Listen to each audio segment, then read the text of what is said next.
राहुल गांधी जी के हाथ का बना हुआ मटन आपने चखा है? मैं वेजिटेरियन हूँ, सब एगिटेरियन हूँ, एग खाता हूँ बस। दुखद। तो शीला जी के बारे में कुछ बताइए, अपने अनुभव, क्या कुछ सीखा आपने, कैसे काम करती थी वो? जो भी सीखा उन्हीं से सीखा। यहाँ तो मुख्यमंत्री से अपॉइंटमेंट मिलने में महीनों लग जाते। शीला जी के किचन तक हम चले जाते थे। अपॉइंटमेंट की जरूरत नहीं होती थी, कुक को खुद ही कह देते थे भैया पराठे बना दो। क्या देखते हो आप टीवी पे?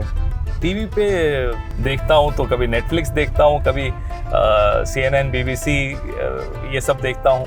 तो वो लोग इंडिया का थोड़ी ना दिखाते हैं? नहीं दिखाए, कोई बात नहीं। इंडिया का तो हमें सोशल मीडिया पे दिख ही जाता है, जिस ट्विस्ट देख लेते हैं हमें मालूम पड़ जाता है।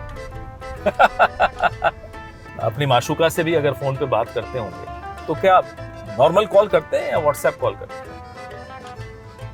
फिलहाल सर मैं सिंगल हूँ।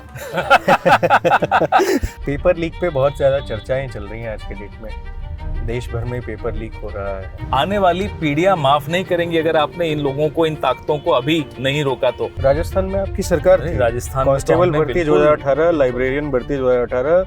हमारा काम तो है नहीं, हम तो विपक्ष में हैं, हम तो सिर्फ आवाज उठा सकते हैं। आप समझ रहे हैं, एक बच्चा जब किसी गांव से निकल करके अपना खेती जमीन बेच करके उसका पिता उसको भेजता है दिल्ली जैसे शहर, कोटा जैसे शहर या कहीं भी, तो एक बहुत उम्मीद लेके आते हैं। हम सबकी जिम्मेदारी है कि वो लूपहोल्स को भी ढूंढें और ऐसा एक सिस्टम जरूर बनाएं जो फुल प्रूफ हो, लीक प्रूफ हो। तो एक बात बताइए, आपकी तपस्या में ऐसी कौन सी कमी रह गई जो आपको राज्यसभा की सीट नहीं दी गई? ऐसी चीजों को याद रखना भी एक बहुत जरूरी चीज होती है। आप संवेदनशील व्यक्ति हैं, कुछ हद तक शायद मैं भी हूँ, हम तो याद रखेंगे। लेकिन आम आदमी पार्टी अभी जो उनके संयोजक हैं, मुख्यमंत्री हैं अरविंद केजरीवाल जी, वो जेल में हैं। अभी कल कोर्ट से आया कि उनका जो आज़ादी है वो अभी तक आज़ादी नहीं मिलेगी, बेल नहीं मिलेगी। उनके ऊपर घर का एक पूरा हिस्सा निर्भर रहता है कि अगर ये कुछ कर पाएगा तो शायद कुछ हो जाएगा। सर बिल्कुल, मैं आपसे समझना चाहता हूँ, वो लूपहोल्स कहाँ होता है? नहीं, ये मैं मानता हूँ आपकी बात कि हम किसी भी पार्टी में हो, सरकार में हो न हो, वो अलग बात है। उस पर कभी किताब लिखेंगे, अभी उस पर ज़्यादा खुलासा नहीं करना। अभी आपने अन्ना हजारे की बात की तो मुझे कुछ याद आया कि जब वो प्रोटेस्ट कर रहे थे तो आपको बोला गया था बातचीत करने के लिए। मैं नहीं चाहता कि हमारे आने वाली नस्लों को हमसे गिला रहे, इसलिए ऐसे व्यक्ति को आज ही आईना दिखाना जरूरी है कि साहब आप अपने आप को भगवान मानते हो, आप इंसान भी बन जाए तो बहुत बड़ी बात होगी। अब आप मेरा मुंह खुलवा रहे हैं, मेरे को जोश आ रहा है बिना बात के। अगला सवाल बेहद इम्पोर्टेंट, इसमें कोई शक की बात नहीं है अनिल जी कि इस पूरे प्रकरण की ओरिजिनल शिकायत कांग्रेस पार्टी के उस वक्त के जो हमारे अध्यक्ष थे अनिल चौधरी, उन्होंने। तो जब वो वायनाड जीते थे 2019 में तो उन्होंने कहा कि अब से ये मेरा परिवार है। आज जब वो रायबरेली जीते तो उन्होंने वायनाड को छोड़ दिया, यानी कि उस परिवार को छोड़ दिया। चलता है, देखिए पॉलिटिक्स में है तो महत्वाकांक्षाएं लेकर ही आते हैं, अपने लिए भी, देश के लिए भी, पार्टी के लिए भी। इसको हंसकर एक्सपोज कीजिए, नहीं तो इस देश में इस बात को गंभीरता से लेने वाले लोग भी बैठे हैं।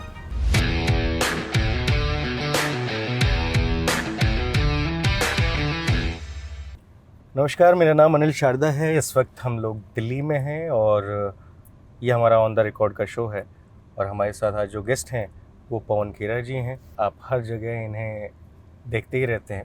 आज हमने सोचा कि क्यों ना कांग्रेस से बात की जाए, समझा जाए कि कांग्रेस ने इस बार जो चुनाव में अच्छा प्रदर्शन किया वो इनके लिहाज से कितना अच्छा है और असल में जनता के लिहाज से कितना अच्छा हुआ। क्योंकि सरकार तो नहीं बन पाई, लगातार ये तीसरी बार है जब आप सत्ता में नहीं हैं साहब। कुछ और हार्डकोर क्वेश्चन से शुरू करने से पहले मैं पहले पूछ लूँ कि कैसे हैं आप? मैं बिल्कुल बढ़िया हूँ, प्रसन्न हूँ, क्या चल रहा है? खुश हूँ और अगली लड़ाई के लिए तैयार हूँ। 2029 वाले? आप 29 तक क्यों जा रहे हैं? हो सकता है उससे बहुत पहले हो जाए।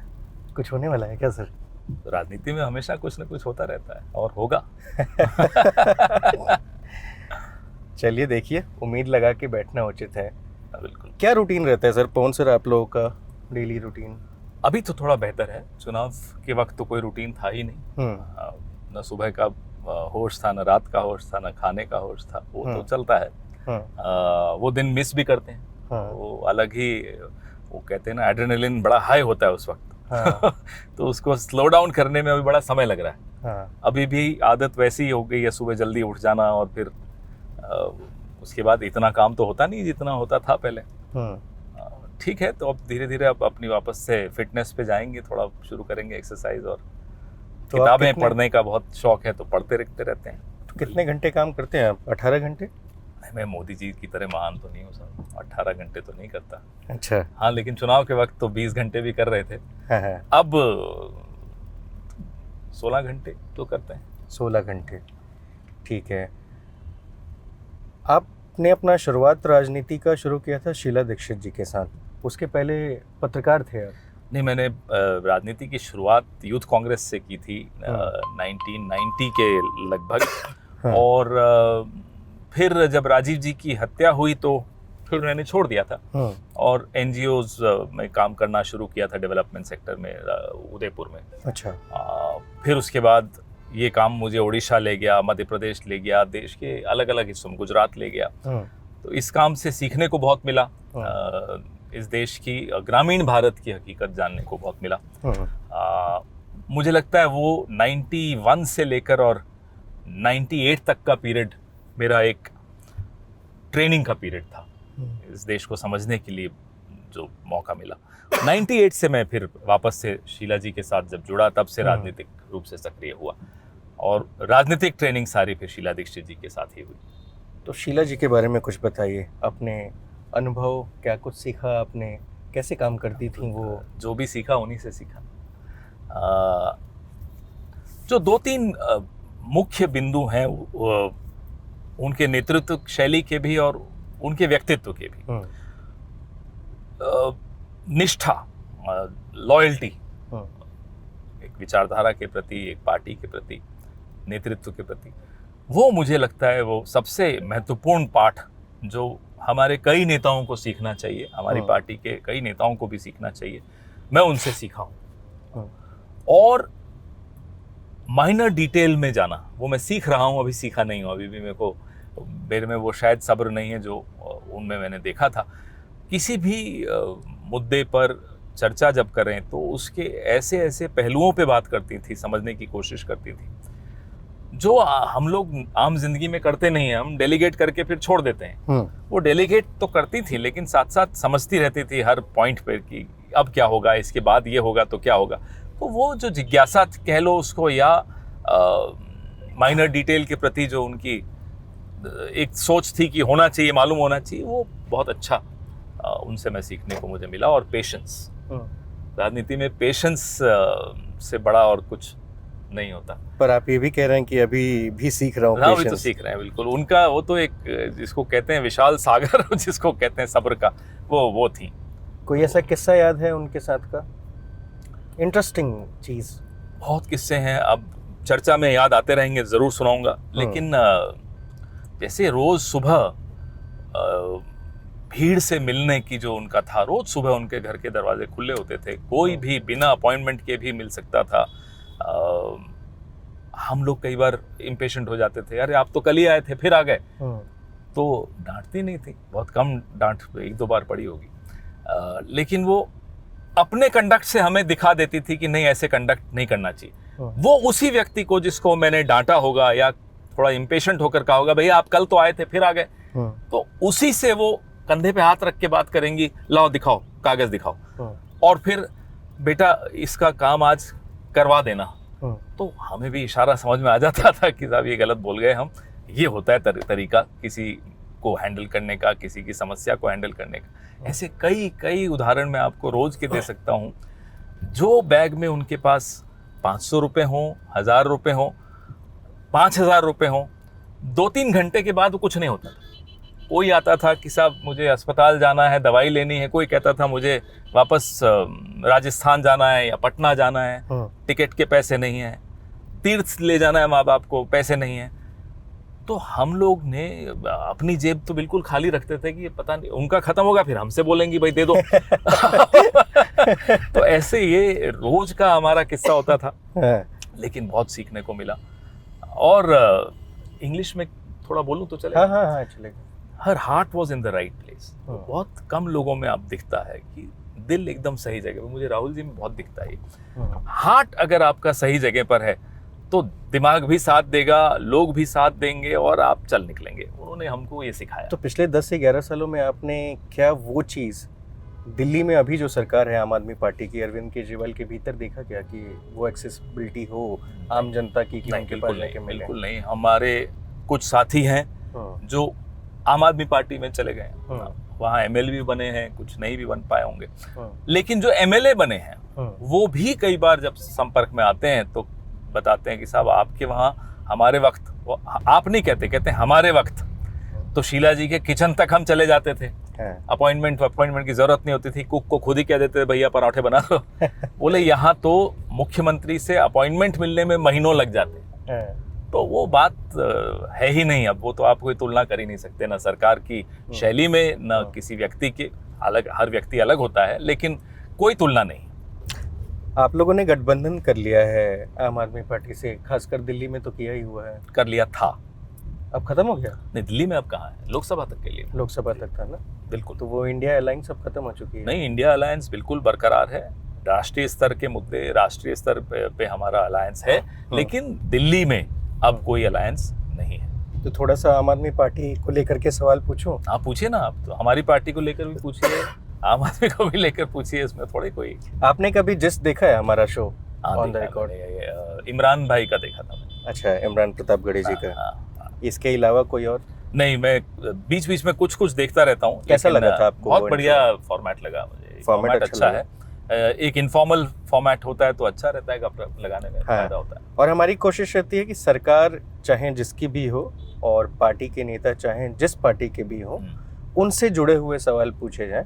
मैं कोशिश करता हूं कि आरोप प्रत्यारोप करने के कुछ समय दिए जाएं, यानी कि अगर 1 घंटे का शो है तो 15 मिनट में बिल्कुल देता हूं कि आप चाहें जिस पे जो आरोप लगाएं, लेकिन चाहे आपकी सरकार रही हो या अभी जो वर्तमान सरकार हो, सवाल दोनों तरफा पूछे। अच्छी बात है, यही तो वो एक न्यूट्रलिटी है हमारे अंदर, इसलिए हम चाहते हैं। तो जिंदा है पत्रकारिता, ये अच्छी बात है। जिस्ट में तो है, बाकी का पता नहीं।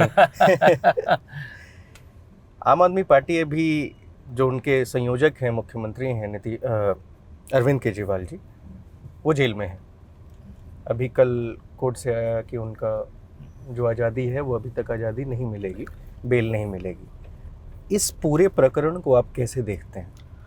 ये इसमें कोई शक की बात नहीं है अनिल जी कि इस पूरे प्रकरण की ओरिजिनल शिकायत कांग्रेस पार्टी के उस वक्त के जो हमारे अध्यक्ष थे अनिल चौधरी, उन्होंने की थी। इसमें कोई शक की बात नहीं, छिपाने वाली बात भी नहीं है। जांच होनी चाहिए।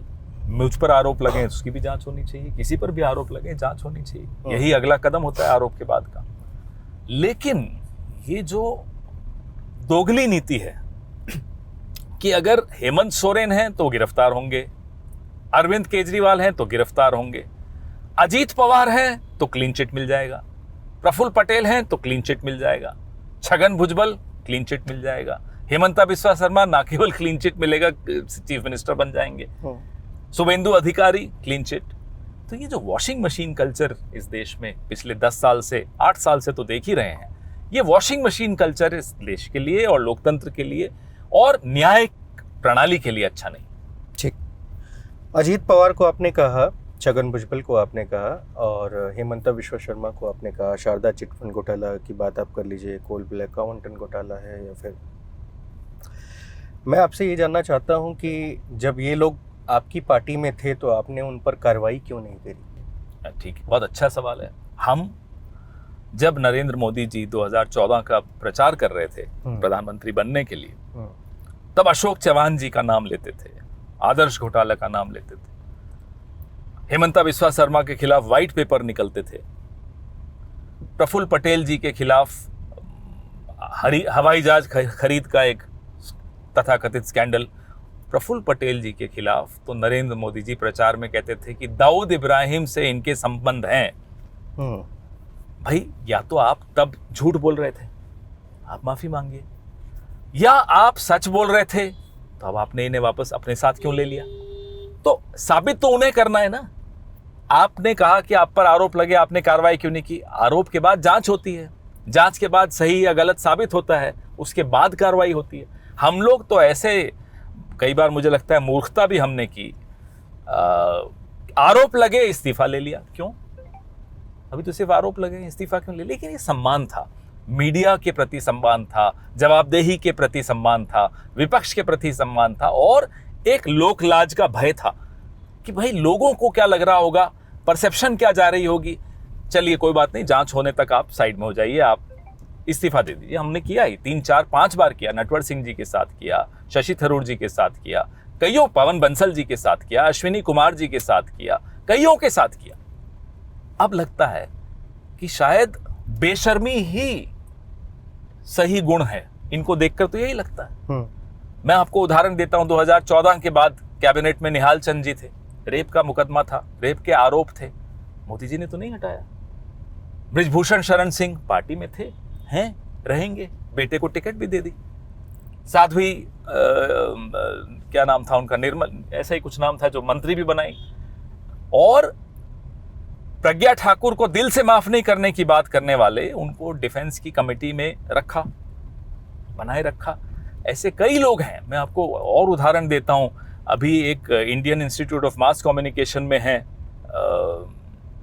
नॉर्थ में डायरेक्टर हैं। इनको भारतीय जनता पार्टी ने मध्य प्रदेश में भारतीय जनता पार्टी का प्रवक्ता पद से हटाया था, क्योंकि इन्होंने कहा था कि महात्मा गांधी पाकिस्तान के फादर ऑफ द नेशन है। 5 महीने बाद इनको Indian institute of mass communication में स्थापित कर दिया फिर से। ये सब हमने नहीं किया। आप कहते हो हमने कार्रवाई नहीं की, हमने तो गलत कार्रवाई कर ली अपने ही लोगों के खिलाफ। अब बुरा लगता है। अगला सवाल मैं इसी पे पूछ लेता हूँ कि भाजपा आज सत्ता में है और लगातार तीसरी बार सत्ता पाने में कामयाब हो चुकी है। यूपीए के 10 सालों के कार्यकाल के फेलियर समय की अगर बात की जाए, गिनती हमेशा भाजपा कराती रहती है आप लोगों को।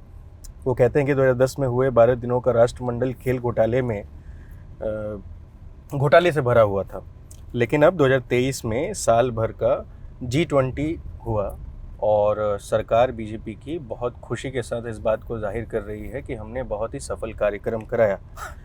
तो आप लोग 12 दिन का राष्ट्रमंडल खेल का आयोजन कराते हैं और उसमें स्कैम हो जाता है। देखिए, मुझे एक बात बताइए, कितने साल हो गए CWG को? कोई 12-13 साल हो गए। 14 साल 13 साल। हाँ। कार्रवाई कितनी हुई, किसके खिलाफ हुई, बताइए। CAG, आपने सुना G20 पे कोई CAG रिपोर्ट अगर आई हो तो मेरे सामने तो नहीं आई। कहाँ है CAG? हम नहीं पूछ रहे कहाँ है अन्ना हजारे, हमें मालूम है वो कहाँ जन्मदिन मना रहे हैं, लेकिन हम ये पूछ रहे हैं कि CAG कहाँ है? कहाँ है वो संस्थाएं जो सवाल उठाती थी, गलत उठाती थी, सही उठाती थी, वो हम उस पर चर्चा कर सकते हैं, लेकिन सवाल तो उठाती थी। आज CAG की रिपोर्ट्स आधी से भी कम हो गई हैं, आती नहीं है। तो अगर CAG रिपोर्ट आप आने नहीं देंगे, संसद आप चलने नहीं देंगे, मीडिया को आप टोटली लगाम में रखेंगे, विपक्ष को आप काम करने नहीं देंगे, आवाज उठाने नहीं देंगे, विपक्ष बोलेगा कहाँ? मीडिया में बोलेगा। अब जिस जैसे तो सब नहीं हो सकते ना कि हम बुलाएं और आप बात कर लें और आप हमारी बात भी चलाएं। आज का मीडिया आप जानते हैं क्या हालत है। आज का मीडिया पूरी तरह से गुलामी करता हुआ दिखता है सरकार, और जब मीडिया गुलाम हो जाता है तो विपक्ष अनाथ हो जाता है। अनाथ विपक्ष से आप उम्मीद करते हो कि हम G20 में क्या खामियां हैं वो हम इन्वेस्टिगेशन भी हम करें, CAG रिपोर्ट भी हम लिखें और अपना भोंपू लेकर हम जिस वालों को ढूंढते रहें, साहब जिस वालों आओ हमारी बात सुनो। ऐसा तो नहीं हो सकता ना। क्यों मीडिया आप लोग की बात क्यों नहीं सुन रही है? पूछिए मीडिया से, क्यों उनके मुंह पे ताले लगे हुए हैं, बुरा न देखना, बुरा न सुनना। ये क्या है? ऐसा मीडिया तो हमने कभी देखा नहीं। अभी आपने अन्ना हजारे की बात की तो मुझे कुछ याद आया कि जब वो प्रोटेस्ट कर रहे थे तो आपको बोला गया था बातचीत करने के लिए। हाँ, मेरा एक छोटा सा भूमिका थी बातचीत करने के लिए। क्या हुआ था? उस पर कभी किताब लिखेंगे, अभी उस पर ज्यादा खुलासा नहीं करना उचित रहेगा। तो कुछ ऐसा हिंट दे दीजिए ना। जस्ट नहीं, अन्ना हजारे के साथ उनके उस वक्त के जो उनके अपने साथी थे उनके साथ दगा कर रहे थे। वो उन्हें भी समझ में आ रहा था, लेकिन मजबूरी से शायद नहीं बोल पा रहे थे। और वो पूरा आंदोलन किस तरह से राष्ट्रीय स्वयंसेवक संघ द्वारा स्पॉन्सर्ड था, प्रायोजित था, समर्थित था, वो सबके सामने आएगा, आ रहा है। धीरे धीरे कई लोगों को समझ में आ भी रहा है, लेकिन वो पूरी तरह से विपक्ष ने एक तरह से अडॉप्ट कर लिया था, उसको स्पॉन्सर इन्होंने ही किया।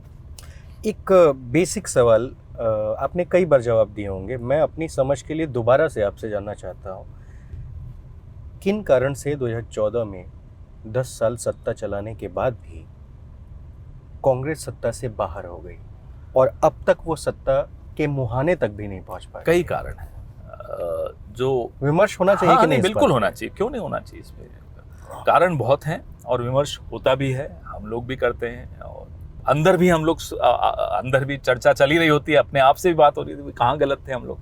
मुख्य 5 बिंदु में बिल्कुल बिल्कुल। एक तो पार्टी के भीतर की बात, पार्टी के अंदर हमारी पार्टी में एक गुण है कि हर 10-15 साल में हम इवॉल्व होते हैं, हम अपने आप को पूरा निरीक्षण करके अपनी आइडियोलॉजी को किस तरह से सामने रखना है, कौन से मुद्दे उठाने हैं, वो सब हर 10-15 साल में इस पार्टी ने। आप सोचिए, ये वही पार्टी है जिसने 60s में राष्ट्रीयकरण किया था बैंकों का और 90s में आते आते अर्थव्यवस्था को खोल भी दिया था, उसी पार्टी ने किया।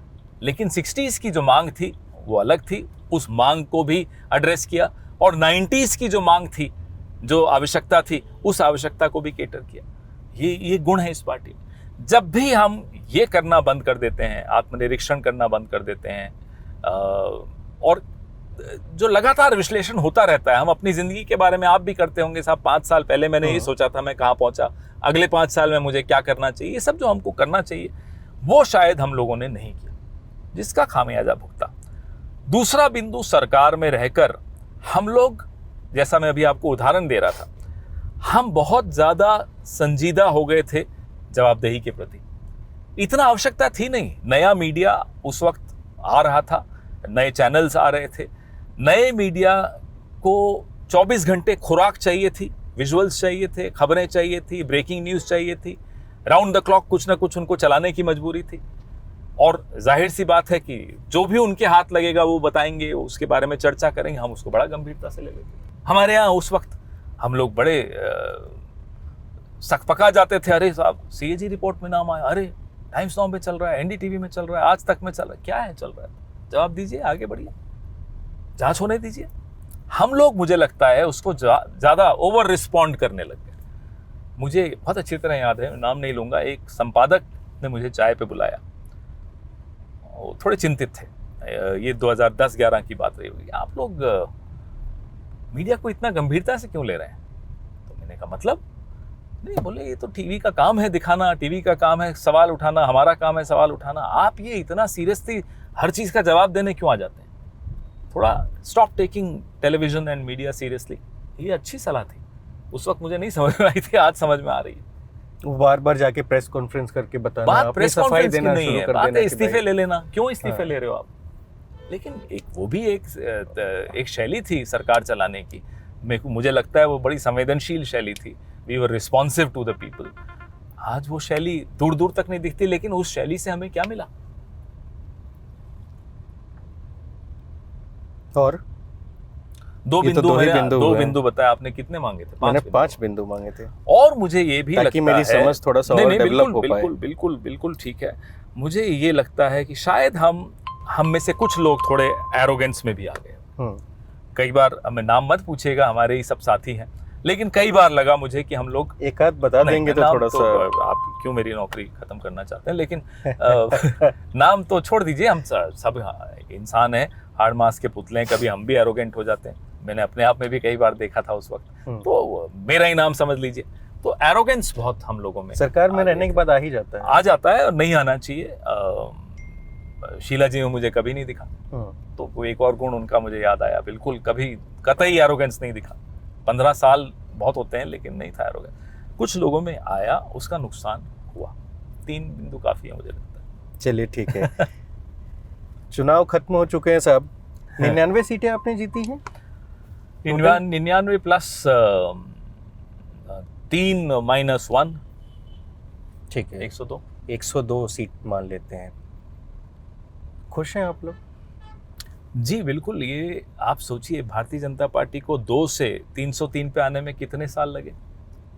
तो कोई ये सोच ले कि हम 52 से सीधा 272 आ जाएंगे, तो इतना आसान नहीं होता है एक चुनाव में। उम्मीद तो यही थी ना। नहीं, उम्मीद तो करनी चाहिए, उम्मीद नहीं करेंगे तो हम घर ही बैठ जाएंगे। उम्मीद पर ही तो हम लोग, तो हमारा पेट्रोल है तो अच्छा, ये बड़ी बड़ी बातें क्यों किया जाता है कि 400 पार कर देंगे एक बात, और आप कहते हैं कि नरेंद्र मोदी सरकार में ही नहीं आएंगे? ऐसा क्यों कहते हैं आप लोग? नहीं, क्यों नहीं, मतलब पब्लिक के दिमाग में क्या डालना होता है? पब्लिक के दिमाग में नहीं होता, कैजुअल है सर, समझने की बिल्कुल बिल्कुल, ये पब्लिक का नहीं होता। ये अपने आप को भी जोश दिलाने की जरूरत होती है, और किसी को मालूम तो नहीं, सब तो प्रदीप गुप्ता हो नहीं सकते एक्सेस वाले कि सबको पहले ही मालूम है कि क्या होने वाला है। हम तो है नहीं प्रदीप गुप्ता, ना होना चाहते हैं, और ना हम टुडेज चाणक्य है, ना येस्टरडेज चाणक्य है, ना टुमारोज चाणक्य है। तो कैसे होता, कैसे ये सारी चीजें? तो हम तो अपने आप को भी जोश दिला रहे होते हैं, अपने वर्कर्स को, अपने वोटर्स को, सबको हम आपस में एक दूसरे को जोश दिला रहे होते हैं, उसमें कुछ गलत नहीं मानता मैं। एक बात बताइए, और ये जो एग्जिट पोल आ रहे थे उसको देख करके प्रथम दृष्टि आपके दिमाग में क्या चल रहा था? कुछ नहीं, क्यों चलेगा, इनको कौन गंभीरता से लेता है। हमारे भीतर ये डिबेट भी हुई आपस में कि एग्जिट पोल्स में हमें जाना चाहिए, डिबेट्स में हिस्सा लेना चाहिए या नहीं। तो तय यही हुआ कि नहीं लेना चाहिए। फिर गठबंधन के साथियों ने कहा कि नहीं, ऐसा नहीं जाना चाहिए, तो हम गए, वो अलग बात है। लेकिन कौन गंभीरता से लेता है? मनोरंजन भी नहीं है अब तो। कपिल शर्मा ही देख लेना अगर मनोरंजन करना है तो। एग्जिट पोल कौन देखेगा? वो हमारे प्रदीप गुप्ता जी के वो स्टाइल वाले बाल देखने थोड़े बैठे होते हैं। पेपर लीक पे बहुत ज़्यादा चर्चाएं चल रही हैं आज के डेट में, देश भर में पेपर लीक हो रहा है। कोई 41 पेपर लीक अब तक हो चुके हैं, क्या कहेंगे आप इस पे? देखिए साहब, कोई भी सरकार में हो, शर्म तो आनी चाहिए। बात छोड़िए सरकार की, हम राजनीति में हमें शर्म आती है कि हम राजनीति में होने के बावजूद अपने नौजवानों के सामने अगर खड़े होते हैं तो हमें शर्म आ जाती है उनके सामने बात करने में। जब आप देखिए, हम पेपर लीक नहीं रोक पाए, तो आप लोग सुधार क्या कर रहे हैं? हमारा काम तो है नहीं, हम तो विपक्ष में हैं, हम तो सिर्फ आवाज उठा सकते हैं। लेकिन जिनका काम है, राजस्थान में आपकी सरकार थी, राजस्थान कांस्टेबल भर्ती 2018, लाइब्रेरियन भर्ती 2018, JEN सिविल डिग्रीधारी भर्ती 2018, रीट लेवल 2 परीक्षा 2021, कांस्टेबल भर्ती फिर 2022, वन रक्षक भर्ती 2022, वरिष्ठ अध्यापक भर्ती परीक्षा 2022 और हाई कोर्ट LDC परीक्षा 2022। इस पर क्या जवाब देंगे आप? इस पर हमने वहाँ एक कानून आप बनाया। लोग पॉलिटिशियन हैं? नहीं, पॉलिटिशियन नहीं। देखिए साहब, ये गलत है तो गलत है। सरकार किसी की सरकार में आप लोग रहे हैं, सिस्टम को आप लोगों ने करीब से स्टडी किया हुआ है, आप लोगों को पता है कि लूपहोल्स कहाँ से जनरेट होते हैं, क्यों पेपर लीक होता है। यदि 2018 से मैं आपके सिर्फ एक राजस्थान की बात कर लूँ और ये जो बीजेपी की सरकार है उसकी भी बात कर लें, 41-42 पेपर लीक इनके दौरान हुए, अभी रिसेंट वाले हुए। आप समझ रहे हैं, एक बच्चा जब किसी गांव से निकल करके अपना खेती ज़मीन बेच करके उसका पिता उसको भेजता है दिल्ली जैसे शहर, कोटा जैसे शहर या कहीं भी, तो एक बहुत उम्मीद लेके आते हैं। उनके ऊपर घर का एक पूरा हिस्सा निर्भर रहता है कि अगर ये कुछ कर पाएगा तो शायद कुछ हो जाएगा। सर बिल्कुल, मैं आपसे समझना चाहता हूँ वो लूपहोल्स कहाँ होता है? नहीं, ये मैं मानता हूँ आपकी बात कि हम किसी भी पार्टी में हो, सरकार में हो ना हो, वो अलग बात है। हम सबकी जिम्मेदारी है कि वो लूपहोल्स को भी ढूंढें और ऐसा एक सिस्टम ज़रूर बनाएं जो फुल प्रूफ हो, लीक प्रूफ हो, ताकि बच्चों के भविष्य के साथ खिलवाड़ आइंदा न हो पाए। राजस्थान की सरकार ने कम से कम संवेदनशीलता दिखाई, सख्ती दिखाई, कानून बनाने की बात हुई, कानून बनाया।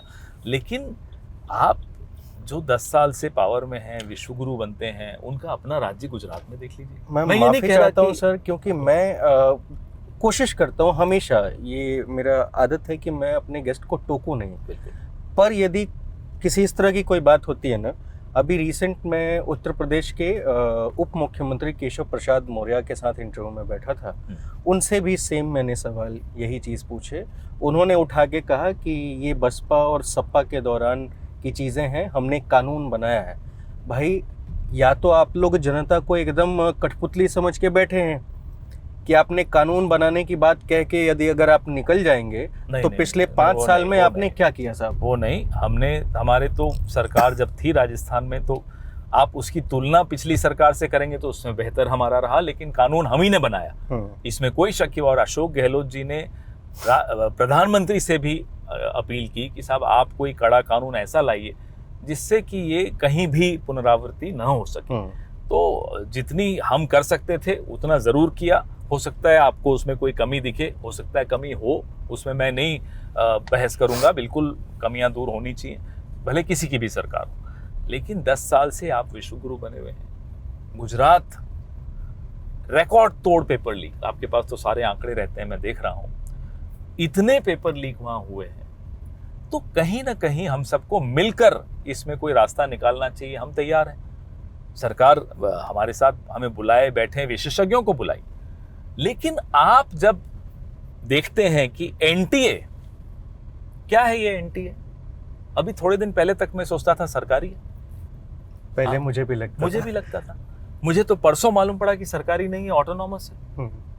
और इसके प्रमोटर्स कौन है इसका, ये पीके जोशी कौन है, क्या बैकग्राउंड है इनका, ये सब सवाल जब इनके जवाब जब हम ढूंढते हैं तब समझ में आता है कि साहब बात कानून की नहीं है, नियम की नहीं है, नियम बन सकते हैं, नियत की है। एनटीए का क्या मतलब है?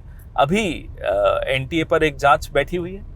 जांच के दौरान वर्धा यूनिवर्सिटी के वाइस चांसलर के इंटरव्यू लेने कौन बैठा? प्रदीप कुमार जोशी। जांच के दौरान Indian institute of advance study Shimla, बहुत बढ़िया प्रीमियर इंस्टीट्यूट है, उसके डायरेक्टर पद के इंटरव्यू लेने कौन बैठा?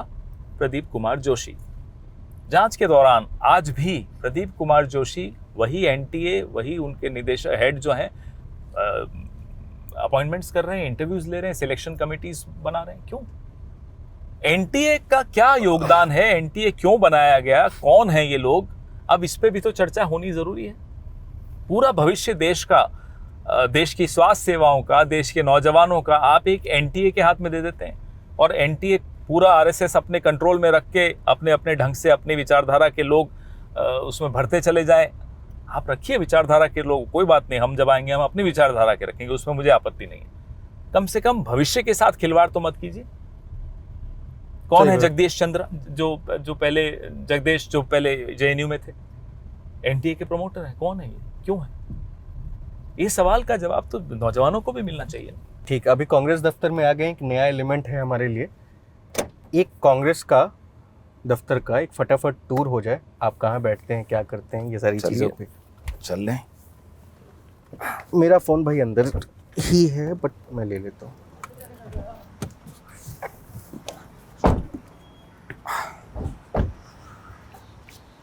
आइए जी। यहाँ आप अक्सर देखते हैं हमारे कार्यक्रम होते हैं सारे। हाँ। अच्छा, और ये आपका मेन एंट्री एक्सेस? हाँ, ये मेन एंट्री। और ये महिला कांग्रेस का? महिला कांग्रेस, जवाहर बाल मंच। और ये अंदर कौन कौन लोग बैठते हैं? अभी पूरा दिखा देंगे आपको। अंदर मुकुल वासनिक जी, अजय माकन जी, रणदीप सुरजेवाला जी। अच्छा। प्रियंका जी का ऑफिस है। ये दफ्तर कब शुरू हुआ था? ये मोपनार जी 1960s या 70s में शायद मिला था हमें। हाँ, 60s या 70s। मतलब पंडित नेहरू यहाँ पे नहीं बैठे हैं? नहीं। इंदिरा जी? इंदिरा जी के वक्त, यस। हाँ, ध्यान से। हाँ, बस चल रहे हैं आराम से। फिर ये हमारे सारे डिपार्टमेंट्स हैं। मैं अपने कमरे में तो शायद आज दूसरी बार जा रहा हूँ पिछले 2 साल में। क्यों? कुछ ज़रूरत ही नहीं पड़ी, बाहर ही वहीं रणदीप जी का ही कमरा यूज़ करते हैं। अच्छा। तो वो होते नहीं हैं, तो उन्होंने परमिशन दे रखी है कि भाई हमारा कमरा आप यूज़ करो। कैसे जाओगे आप लोग? यहाँ गाड़ियाँ हैं? नहीं, यहाँ नहीं जाएंगे हम लोग। अच्छा, ठीक। हम लोग अब यहाँ से फिर आपके उधर चले जाएंगे। मेरा कमरा घुमा के दिखा दीजिए। हाँ। एक कैमरे से आप वो दिखा दीजिएगा घुमा के। नहीं, निकल रहे हैं, आप लोग बैठो। भीड़ ज़्यादा रहेगी ना? ये वो हो रहा है जो आप लोग नहीं करते, नहीं, बस निकल रहे। अभी मैं इनके हाथों में बंधा हुआ हूँ। भीड़ नहीं लगानी है ना?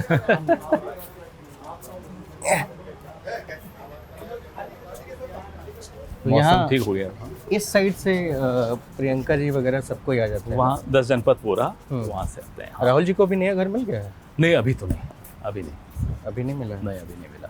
तो मिलेगा कब? अलॉटमेंट कब होगा? अब पता नहीं, तो टाइम ज़्यादा है, हो जाएगा। घर का क्या है। और बताइए, यहाँ से आपकी क्या यादें जुड़ी हैं?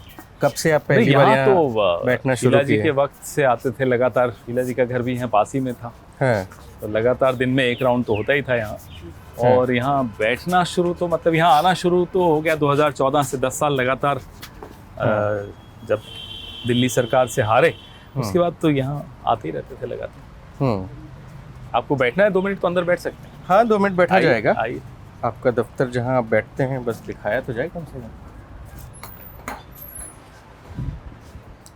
तो एक बात बताइए, आपकी तपस्या में ऐसी कौन सी कमी रह गई जो आपको राज्यसभा की सीट नहीं दी गई? मतलब चलता है, देखिए पॉलिटिक्स में है तो महत्वाकांक्षाएं लेकर ही आते हैं, अपने लिए भी, देश के लिए भी, पार्टी के लिए भी, तो वो चलता रहता है। 2022 में जब लिस्ट आई थी तो आपने ये ट्वीट किया था।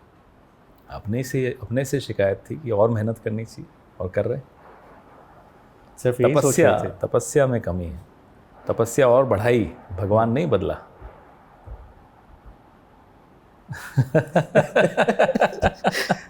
कुछ और अगर कहते तो ज़्यादा अच्छा होता। महाराज से इमरान प्रताप गढ़ी को राज्यसभा भेज दिया गया और आप इतने पुराने समय से थे, वो तो पार्टी में एकदम नए आए थे। उससे क्या हुआ? वो जिस तरह से राजनीति में उनका नहीं, कोई खास अनुभव भी उनमें नहीं जो था। उनको मैं जब सुनता हूँ तो मैं खुद इतना आकर्षित होता हूँ उनकी बातों से। तो ऐसी बात नहीं है। इमरान भाई मुझे लगता है आज हमारे शायरी से कुछ प्रभावित होते हैं नहीं, या नहीं, राजनीतिक टिप्पणी नहीं, से? नहीं, नहीं, जो जिस जज्बे से वो बोलते हैं, जिस शिद्दत से वो बोलते हैं, वो बहुत कम लोगों में है। मैं तो इसमें बिल्कुल बहुत प्रभावित हूँ उनसे। इसलिए कभी ये नहीं होता कि उसको क्यों मिला, इनको क्यों मिला, मुझे क्यों नहीं मिला, ये सब नहीं होता। जिसको भी कुछ मिला है पार्टी सोच समझ कर देती है और नाप तोल कर देती है और बिल्कुल सही निर्णय ली। मध्य प्रदेश में आप एक भी सीट जीतने में कामयाब नहीं रहे। उसमें बात आपकी सही है। एक प्रयोगशाला राष्ट्रीय स्वयंसेवक संघ ने मध्य प्रदेश को, छत्तीसगढ़ को बनाया है। मध्य प्रदेश में ज़्यादा सफल हुए हैं वो, और कुछ कमियां हमारे में भी ज़रूर रही हैं। ऐसा नहीं है कि सिर्फ एक ही बिंदु है कि पहलू है कि उन्होंने मेहनत ज़्यादा की। हो सकता है हमारे में कुछ कमियां हैं, उसका विश्लेषण चल रहा है। उड़ीसा, गुजरात और छत्तीसगढ़ में भी संगठन है आरएसएस का, जो आप एक एक सीट पे ही सिमट के रह गए। है, बहुत ज़्यादा है। गुजरात और उड़ीसा, मध्य प्रदेश। कांग्रेस ने मेहनत क्या किया अपने आप को डेवलप करने के लिए, बेहतर नंबर्स लेके आने के लिए? नहीं, मेहनत तो किया, लेकिन जैसे गुजरात है, 26 में से 26 पिछले 3 चुनाव से बीजेपी को मिल रहा था। कितनी भी मेहनत करो, धीरे धीरे ही आप उसमें आप रिकवर कर पाओगे। कर रहे हैं, ऐसा नहीं है। बूथ लेवल पे इस बार जितना काम हुआ, मुझे नहीं लगता पिछले 3 चुनावों में हुआ था हमारे पार्टी में। पहली बार मुझे लगा कि हाँ, बूथ लेवल पे इस बार वाकई सक्रियता हम लोगों ने दिखाई है। समय लगता है। इन तीनों राज्यों, आपने 3 बोले, 5 राज्य ऐसे हैं जिसमें चुनौती और ज़्यादा है और उसमें मेहनत ज़्यादा। आपने शायद हमें रणनीति भी वहाँ बदलनी चाहिए। दिल्ली की ही बात कर लेते। दिल्ली है उन्हीं में से 5। कन्हैया को आप लोगों ने जब टिकट दिया, थोड़ा पहले क्यों नहीं दिया? ये तो किसी भी टिकट के लिए आप कह सकते हो कि पहले क्यों नहीं दिया। अच्छा एक बात बताइए, ऐसे दिल्ली कई में, लोग सिर्फ हैं। दिल्ली की बात करता हूँ, दिल्ली में हार को आप लोग कैसे देखते हैं? हमारा जो वोट है आम आदमी को गया, इसमें कोई शक की बात नहीं। बीजेपी का वोट कमोबेश वही है, 31 से 33% के बीच में ही रहता है विधानसभा के स्तर पे। हमें अपना वोट वापस आकर्षित करने के लिए क्या क्या कदम उठाने चाहिए, उस पर हम लोग चर्चा कर भी रहे हैं। जो उम्मीद थी कि अलायंस से फ़ायदा होगा, जितना होना चाहिए था उतना नहीं हुआ। वोट शेयर ज़रूर हमारा अलायंस का अच्छा है, ठीक आया, लेकिन जितना जीतने के लिए चाहिए था उतना तो नहीं मिला। आपके सामने क्या कारण रहे दिल्ली में हार के, उसका विश्लेषण हो रहा। ठीक है, बिहार पे अब बातचीत करेंगे, लेकिन यहाँ से चलते हुए चलिए साहब, आपका राज्य है तो अगला सवाल मैं पूछता हूँ साहब, बिहार से। बिहार में आप लोगों ने मतलब एक गठबंधन बनाया, लेकिन बिहार में जो एक उम्मीद थी कि सीटें काफी प्लस होके आएंगी, उतनी सीटें नहीं आ पाई बिहार में लोकसभा। अभी हमारा क्या है, हर कहाँ पे मतलब रोज हमारा ये एक्सरसाइज खड़गे साहब और राहुल जी और वेणुगोपाल जी कर रहे हैं। राज्य के तमाम नेताओं के साथ बैठकर और एक एक सीट पर विश्लेषण हो रहा है। जीते हुए वाली सीट पर भी और हारे हुए वाली सीट पर भी। जीते तो क्या मार्जिन कम हुआ, इससे मार्जिन बढ़ सकता था, तमाम पहलुओं पर चर्चा हो रही है। उसके बाद इस पर चर्चा करना ज्यादा उचित रहेगा। मैं ये भी समझने की कोशिश कर रहा था कि जैसे जो राज्य थे, जैसे ठीक है यूपी में बहुत अच्छा गया, अखिलेश यादव ने 37 सीटें जीत ली और आपके साथ मजबूत गठबंधन का हिस्सा बने। लेकिन कई राज्यों में जिन राज्य स्तरीय पार्टियों से आप लोगों ने गठबंधन किया, उन्होंने जरूरत से ज्यादा सीटें अपने पास रख ली। वो शायद कांग्रेस उस पर थोड़ा ज्यादा लड़ सकती थी। दिल बड़ा दिखाना पड़ता है बड़ी पार्टी को। अगर हमारा मकसद संविधान और लोकतंत्र को बचाना है और हम एक आध सीट पे लड़ने लग जाएं आपस में, तो फिर हमारा मकसद सफर करेगा। ये सोच खड़गे साहब और राहुल गांधी के मन में बड़ी स्पष्ट है कि अगर कुछ ज्यादा भी देना पड़ रहा है अपने सहयोगी को दे दीजिए, क्योंकि अभी देश को बचाना जरूर। और ये वाकई ऐसी सोच बहुत कम देखने को मिलती है, अपने इतिहास में भी आपको कम देखने को मिलेगी जहां इतना बड़ा दिल दिखाया गया। हम पर तो आरोप लगता था बिग ब्रदर अपने आप को बड़ा भाई मान के चलते हैं, लेकिन वो बड़प्पन भी दिखाया बड़े भाई। क्या खतरा आपको नजर आता है? आप लोग ऐसे कहते हैं कि देश को बचाना है, मतलब देश में क्या खराब चल रहा है? आप पिछले 10 साल की डिबेट्स उठाकर देख लीजिए, किन मुद्दों पर डिबेट्स करवाई जाती हैं, किस तरह से इस देश की सोच को बदलने की कोशिश की जा रही है। ये जो बार बार ये इनके नेता बोलते हैं कि संविधान को बदलना है, 400 सीटें दिलवा दो, ये मजाक नहीं है, ये इनकी असल नियत है। जब संघ की तरफ से आता है आरक्षण खत्म कर दो, ये उनकी आज की नहीं है, पिछले 70 साल की इनकी यही सोच है। और अब इनके पास इतनी सीटें आ जाएंगी तो ये वो कर पाएंगे, ये उनकी उम्मीद थी। इस देश का एक डीएनए है, उसको आप बदलने की कोशिश जरूर कर सकते हो, बदल नहीं सकते, लेकिन उस कोशिश में भी नुकसान हो जाएगा। हम वो कोशिश भी नहीं होने देंगे। तो कहाँ ये लोग संविधान बदलने जा रहे हैं? बदल सकते हैं, क्या औकात है? बात औकात की है। जिस दिन औकात होगी देख लीजिएगा क्या करेंगे। आप देखिए अनिल जी, 303 सीटें थी, उससे पहले 282 या कुछ थी। 282 के बाद किस तरह के निर्णय लिए गए, उस व्यक्ति का पूरा व्यक्तित्व समझ में आ जाता है, चरित्र समझ में आ जाता है, उसकी लोकतंत्र के प्रति क्या निष्ठा है वो समझ में आ जाती है। निर्णय लेने की जो निर्णय लिए गए, नोटबंदी हो, लॉकडाउन की जिस तरह से किया गया, बिल्कुल बेरुखी से चल सकते हैं, अभी स्पीड में चल सकते हैं, निर्दयता से जिस तरह से लॉकडाउन किया, सोचा भी नहीं कि जो हमारे प्रवासी मजदूर हैं उनका क्या होगा, कुछ नहीं सोचा। मतलब उस व्यक्ति के मन में किसी के भी बारे में ऐसी सोच आती ही नहीं है। ऐसे आदमी के हाथ में अगर आप 400 सीटें दे दोगे तो क्या करेगा वो वाकई में। और आप हंसे होंगे, मैं भी हंसा था एक बार जब वो बोले कि मैं बायोलॉजिकल नहीं हूं, लेकिन वो सच में अपने आप को भगवान का अवतार मानने लग गए। ऐसा आदमी बड़ा खतरनाक हो जाता है, भगवान के लिए भी और इंसान के लिए भी। एक्चुअली मैं थोड़ा सा संवेदनशील हूँ इस मामले में सर, कि मैं ऐसे पहलुओं पे हंसता नहीं हूँ। मैं ऐसी चीज़ों को बस एक रिकॉर्ड की तरह देखता हूँ कि एक समय आएगा जब हमारा जो फ्यूचर होगा, हमारे बच्चों का जो फ्यूचर होगा, और देश और दुनिया इस बात को देखेगी कि किस तरीके से मिथक बनाए जाते हैं, आम जनता पे थोपे जाते हैं, और जो जनता लोकतंत्र में मालिक है उसे गुलाम बनाया जाता है।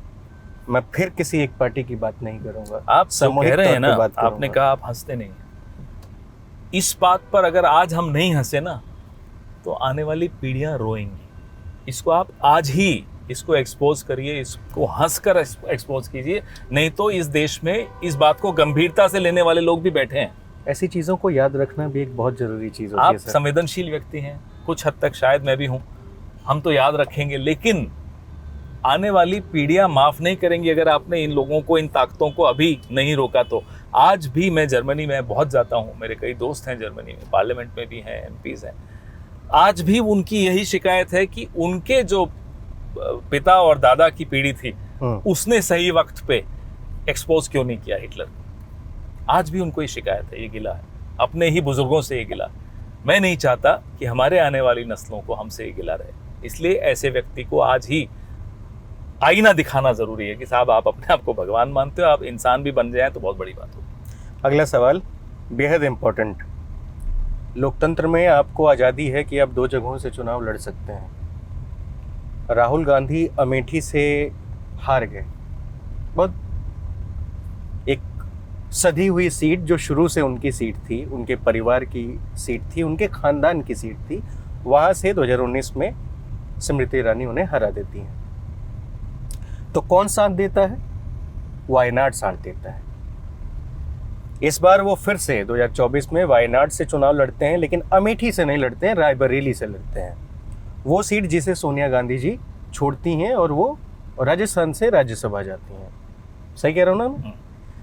वो रायबरेली भी जीत जाते हैं और वायनाड भी जीत जाते हैं। तो जब वो वायनाड जीते थे 2019 में, तो उन्होंने कहा कि अब से ये मेरा परिवार है। आज जब वो रायबरेली जीते तो उन्होंने वायनाड को छोड़ दिया, यानी कि उस परिवार को छोड़ दिया? नहीं, ऐसा नहीं है। अब मैं उदयपुर में मेरा परिवार रहता है, मैं काम दिल्ली में करता हूँ, दिल्ली में भी मेरा अपना परिवार है। क्या उदयपुर के परिवार से रिश्ता खत्म हो जाएगा? ऐसा नहीं होता है। वायनाड के लोग भी समझते हैं कि आज पार्टी ने एक निर्णय लिया है कि राहुल जी को वहाँ से प्रतिनिधित्व करना चाहिए। पार्टी का ये निर्णय, राहुल जी ने भी उसका सम्मान किया और वायनाड की जनता ने भी उसका सम्मान किया। वायनाड से क्यों नहीं करना चाहिए? पार्टी का निर्णय है, एक सामूहिक निर्णय पार्टी ने लिया कि नहीं, ज्यादा आवश्यकता है अभी यहाँ की है, तो वो उस निर्णय को स्वीकार किया। लोकतंत्र में, लोकसभा में होना आपकी अनिवार्यता है, जहाँ से आप आवाज उठा सकें जब जनता के लिए। किस सीट से आप बने हुए हैं, इसको जरा मुझे समझाइए। नहीं, किस सीट को बने हुए, अगर वो महत्व नहीं रखता तो ये सवाल भी नहीं आना चाहिए। फिर तो कहीं से भी लोकतंत्र तो महत्व रखता है, तो मुझे इसीलिए तो वायनाड ज्यादा इंपॉर्टेंट लग रहा है। आपको लग रहा है, पार्टी को कुछ लगा होगा, पार्टी ने अपनी विजडम में सोचा कि नहीं। प्रियंका गांधी जो शुरू से, जब से पहली बार वो चुनाव में आई और अपने भाई के लिए या फिर अपने पार्टी के लिए उन्होंने कैंपेन करना शुरू किया, ये कौन 1998 या 2004 की बात है? 2004 की बात है। और उससे पहले सोनिया जी के लिए भी सोनिया जी के लिए भी मेहनत किया है उन्होंने। तो अगर देखा जाए, खासकर प्रियंका गांधी सबसे ज़्यादा रायबरेली और अमेठी के लिए उन्होंने काम किया है। उन्हें उठाकर अब आप वायनाड लेके जा रहे हैं। ये सोचिए, आप तुलना कीजिए। चलिए, ये परिवार दक्षिण से लड़े तो भी जीत सकता है, उत्तर से लड़े तो भी जीत सकता है। मोदी जी दक्षिण से कब लड़ेंगे? है हिम्मत लड़ने की? तुलना करिए ना। ये परिवार और ये पार्टी पूरे देश और ये मेरी बात को एकदम घुमा रहे हैं। इन्हें भी पता है कि मेरी जो सवाल है, मेरे जो सवाल है वो इम्पोर्टेंट रखता है। मैं आपके कोई भी सवाल को गैर जरूरी मान ही नहीं रहा है, जरूरी है, इम्पोर्टेंट है, लेकिन उसका जवाब मैंने आपको दिया कि पार्टी का निर्णय है। अब पार्टी ने निर्णय लिया कि मैं चेयरमैन हूँ मीडिया डिपार्टमेंट का, तो मैं हूँ, मुझे पसंद है नहीं है थोड़े मायने रखता है। राहुल गांधी जी के हाथ का बना हुआ मटन आपने चखा है? मैं वेजिटेरियन हूँ साहब, एगिटेरियन हूँ, एग खाता हूँ बस। दुखद। देश में भी हाल ही में चर्चा बड़ा चला था, तो शौक था मुझे भी मटन का, लेकिन मैंने नहीं चखा। ये वेज और नॉन वेज का जो डिस्कशन डिबेट होती है, होनी नहीं चाहिए साहब, अपनी अपनी चॉइस है। मेरे घर में आधा परिवार खाता, आधा नहीं खाता, उसमें कोई चॉइस थोड़ी होता, सबका अपना है। डिबेट क्या है इसमें? यही तो इस देश की और इस लोकतंत्र की खूबसूरती है कि सबको जो करना चाहे उसको करने दो ना, स्वतंत्रता रखे ना। अब ये पूरा इलेक्शन उन्होंने मछली और मटन पे उतारने की कोशिश की, क्या है ये? मजाक है। आप लोग भी तो दबा के खाए जा रहे थे। तो क्या हो गया? जिसको शौक है खाने दो ना, क्या हो गया उसमें? मुझे स्ट्रीट फूड का शौक है, जहाँ प्रचार में जाता हूँ रुक के वड़ा पाव खाऊंगा या जो भी वहाँ स्ट्रीट फूड मिलेगा जरूर खाता हूँ। मुझे सबसे पसंदीदा क्या है? वड़ा पाव मुझे बहुत पसंद है, क्योंकि मैं पैदाइशी बम्बई का हूँ, तो बचपन की यादें भी हैं। अच्छा। क्या देखते हो आप टीवी पे? टीवी पे अगर आप सोचते हो कि मैं डिबेट्स देखता हूँ तो गलत सोचते हैं। रहते तो उसी में है ना। रहते भले उसमें है, लेकिन मैं टीवी पे अगर न्यूज़ चैनल्स भी देखता हूँ तो अब आप मेरे मुंह खुलवाएंगे और फिर मुझे नुकसान कराएंगे। कह दीजिए। तो मैं हिंदुस्तानी न्यूज़ चैनल्स कम देखता हूँ, माफ कीजिएगा। क्यों? पहले देखता था बहुत, आज से 4-5 साल पहले फिर भी कुछ था, सारे चैनल्स देखता था मैं। NDTV, India today, times now सब देखता था, आज तक, नेटवर्क इंडिया, CNN सारे देखता था, ऐसा नहीं।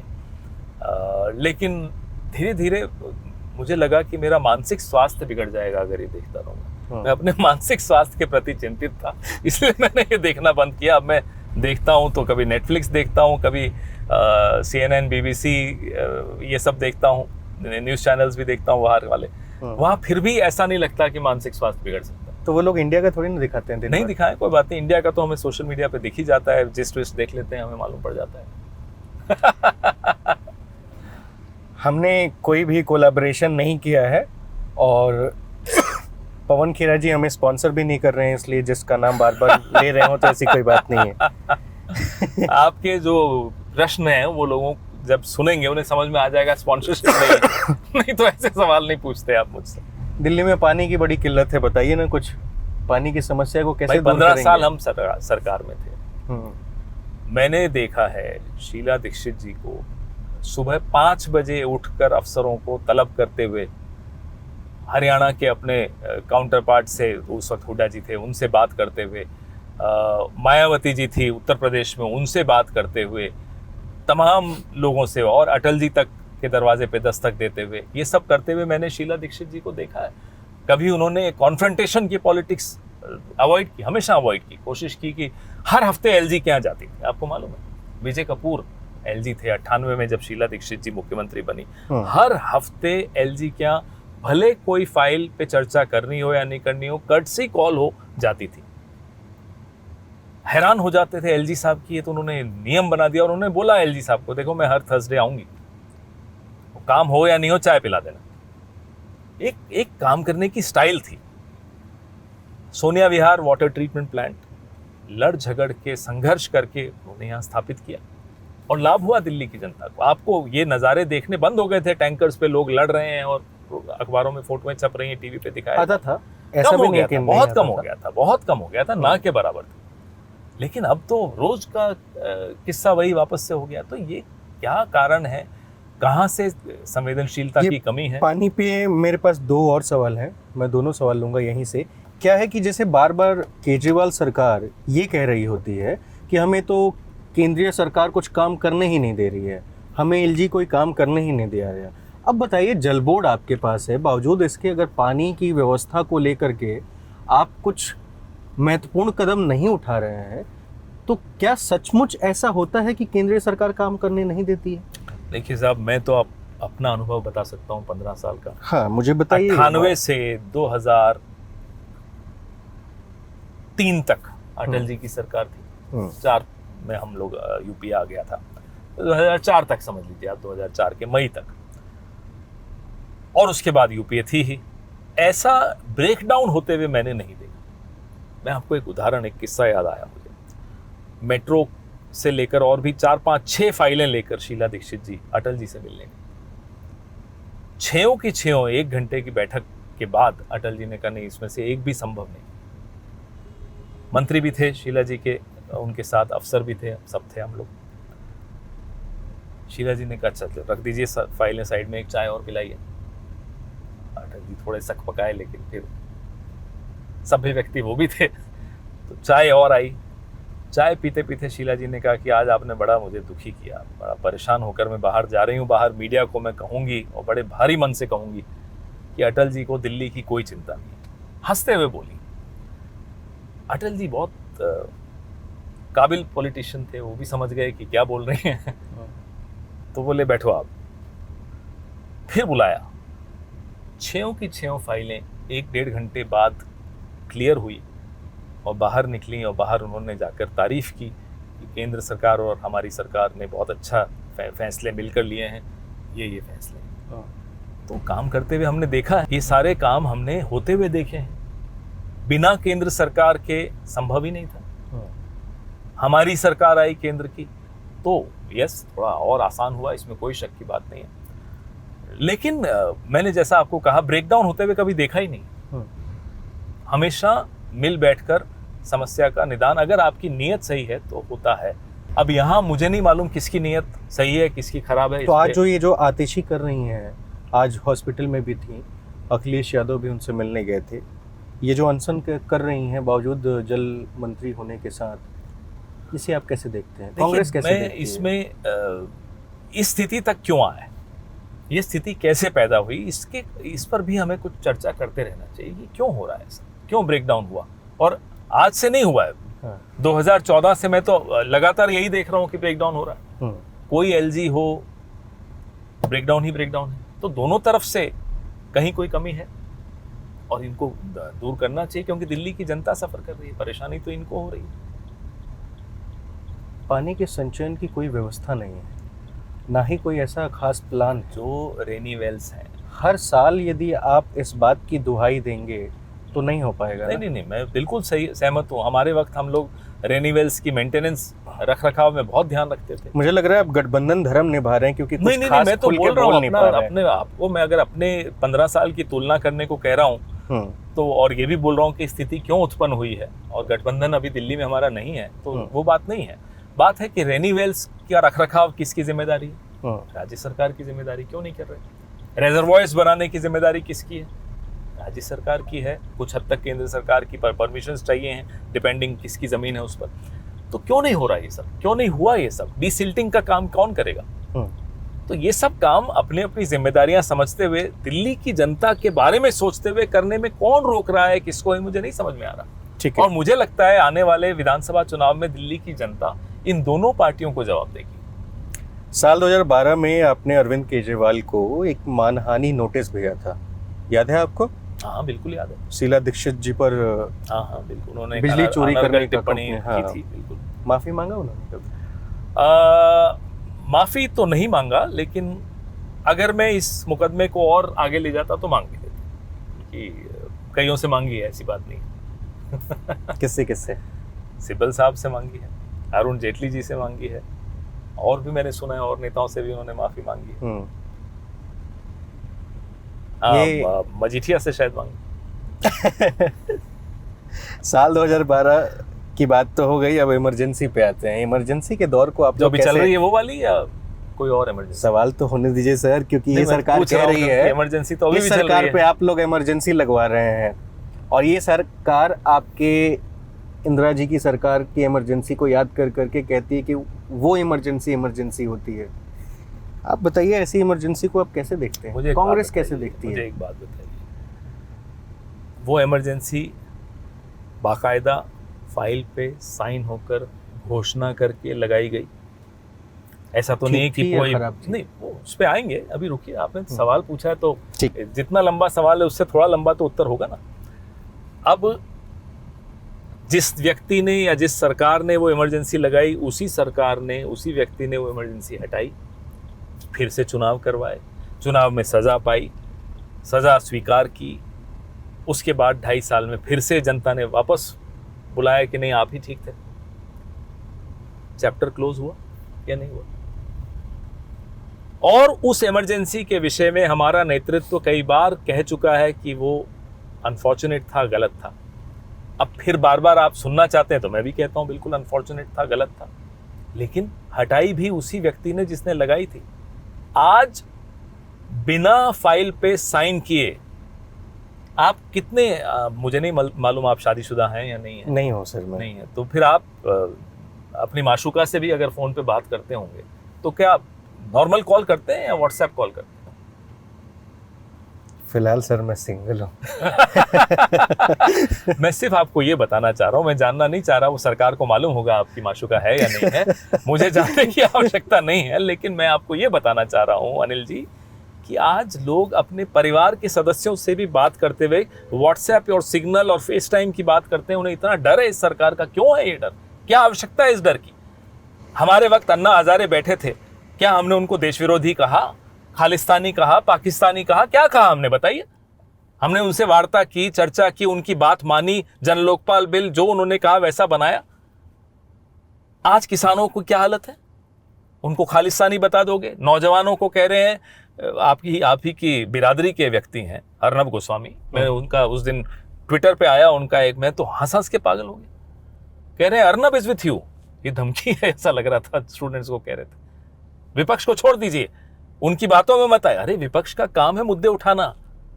आज ये हालत बना रखी है, और आज इमरजेंसी की जरूरत नहीं है, इनको साइन करके इमरजेंसी की जरूरत ही नहीं है। 10 अर्नब जैसे लोग ये सोचते हैं। अब आपको लगता है इमरजेंसी की जरूरत है, घोषणा करने की जरूरत है? चल रही है, सीएजी बंद है। चुनाव आयोग के बारे में तो जितना कहें उतना कम है। मैं बोलता हूं फिर वो नाराज हो जाते हैं, तो मैं कम बोलता हूं। वैसे मैं चाहता हूं कि वो मुझसे मिले, मैं उनको शेरो शायरी की एक किताब दूं, कम से कम शेरो शायरी तो ठीक पढ़ें, बेकार सी पढ़ते हैं। ये चुनाव आयोग है, शर्म आती है इनको देखते हुए। अब आप मेरा मुंह खुलवा रहे हैं, मेरे को जोश आ रहा है बिना बात के। ये लगता है कि ये चुनाव कराने के काबिल है ये लोग। जो पहली प्रेस कॉन्फ्रेंस चुनाव की घोषणा करते हुए जब प्रेस कॉन्फ्रेंस करते हैं तो विपक्ष पर हमला बोलते हैं। आपका काम है विपक्ष पे हमला बोलना, तो मोदी क्या करेगा? भाई गांधी जी के बनो ना, 3 बंदर भी बनना है तो। मोदी जी के 3 बंदर बैठा हुआ कोई चुनाव आयोग है? ऐसा चुनाव आयोग, ऐसा सीएजी, ऐसी निष्ठावान एजेंसीज जो चुनाव के वक्त तक बिल्कुल निष्ठा से मोदी जी की सेवा कर रही थी, आपको घोषित आपातकाल की कहीं आवश्यकता है क्या? मुझे बताइए ना। तो इसलिए ये कह देना कि वो आपातकाल सही था, गलत था, जो आज हो रहा है उससे तो गलत नहीं था, ये तो आज ज्यादा गलत हो रहा है। राजीव गांधी, बस नाम ले रहा हूं मैं, ये नाम तो हमारे दिल में है। किससे नाम की वजह से हम जुड़ा वो आपने शेयर करना है। बिल्कुल साहब, उसी नाम की वजह से हम राजनीति में हैं, उसी नाम की वजह से राजनीति में आए थे। जो उम्मीद एक पूरे देश में उस व्यक्ति ने जगाई थी, उस नाम ने जगाई थी, वो अविस्मरणीय है। मुझे नहीं लगता कि उसके बाद किसी और नेता भेंट मुलाकात हुई थी आपकी? हाँ, उनसे 3-4 बार हुई। हम तो नौजवान थे, चिट्ठी पत्री बहुत उनका एक हाँ, मैंने सुना आप चिट्ठी लिखते थे, वो जवाब भी देते उनका थे। लंबा जवाब आता था, और अभी भी मैंने संभाल के सहेज के रखे हुए हैं। और जब उदयपुर वो आते थे तो मैं काफ़ी समय उनके साथ कार्यक्रमों में उनके साथ रहता था, और मैं जब दिल्ली आता था तो समय मांगता था, मिलते थे, हर बार समय दिया है, एक बार भी ऐसा नहीं हुआ कि उन्होंने समय नहीं दिया हो। वो प्रधानमंत्री थे बावजूद? तब भी, और जब हारे तब भी। और 91 में 1 मई को वो उदयपुर आए थे प्रचार करते हुए, रात को आखिरी रैली उनकी उदयपुर में थी, भी वहीं रहे थे। तो उस वक्त भी 2.5-3 घंटे उनके साथ बिताए। नहीं मालूम था कि वो आखिरी मुलाकात होगी। तब भी उन्होंने बड़े उत्साह में कहा था कि 15 अगस्त को इस बार दिल्ली आइए, और हंसते मुस्कुराते हुए वो उनका एक अंदाज था। तो कहा था कि सरकार अपनी होगी। तो लेकिन वो 20 दिन बाद फिर उनकी हत्या हो गई, और फिर दिल टूट सा गया, फिर छोड़ दी हमने। हत्या से जुड़ी कोई याद, कोई कहानी है आप? अब वो एक ऐसा अध्याय है जो कोई भूल भी नहीं सकते हम लोग कभी। हम सुबह सुबह BBC रेडियो सुनने की आदत थी, वो कान के पास ही रहता था। वो सुबह सुबह मालूम पड़ा, और विश्वास ही नहीं हुआ कि ऐसा, जिस व्यक्ति से आप इतना जुड़े हुए हो मन से, और अपना प्रेरणा जिसको मानते हो, 20 दिन पहले मुलाकात हुई हो, और पूरे उत्साह से वो चुनाव लड़ रहे थे। पूरी उम्मीद हम सबको थी कि ये चुनाव हमारा है। इस कम उम्र में चले जाना, देश का दिल टूटा, और बहुत भारी नुकसान इस देश को हुआ है। चलिए फिर सर, चलिए आइए आइए, ये रहेगा। आइए। ठीक, आप कहाँ बैठेंगे? मेरा इधर है। ओके, हट जाएगा।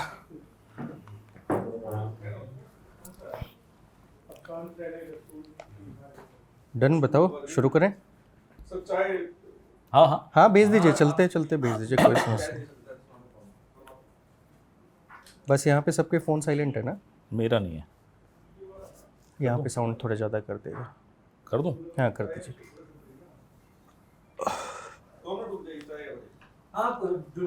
वो ड्यूरिंग शूट भेजिए, कोई दिक्कत नहीं।